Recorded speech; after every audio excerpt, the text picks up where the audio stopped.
এই জন্যে আমি বারবার আপনাদেরকে মনে করে একটা কথা, আমার জীবন থেকে উপলব্ধি করি একটা কথা, যে একমাত্র আল্লাহ ছাড়া এই পৃথিবীতে এবং পরকালে আমাদের আপন বলে কেউ নাই। বাকি সবাই সবার স্বার্থের জন্য আছে। মানুষ মানুষের অবস্থানকেই মূল্যায়ন করে, মানুষ মানুষের অবস্থানকেই মূল্যায়ন করে। আল্লাহ রাব্বুল আলামিন আপনার ভিতরটাকে ভালোবাসেন। দেখেন, আপনি যখন নামাজ পড়েন নাই, আল্লাহ পাক কিন্তু আপনাকে ধ্বংস করে দেন নাই।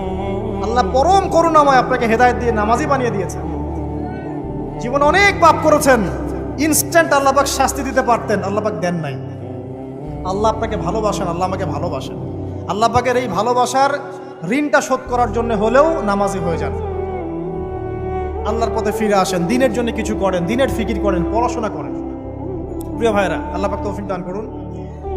দেখুন, এই রিবা থেকে দূরে থাকার জন্য একটা হাদিস যথেষ্ট, যে 4 শ্রেণীর মানুষকে আল্লাহ রাসূল সাল্লাল্লাহু আলাইহি ওয়াসাল্লাম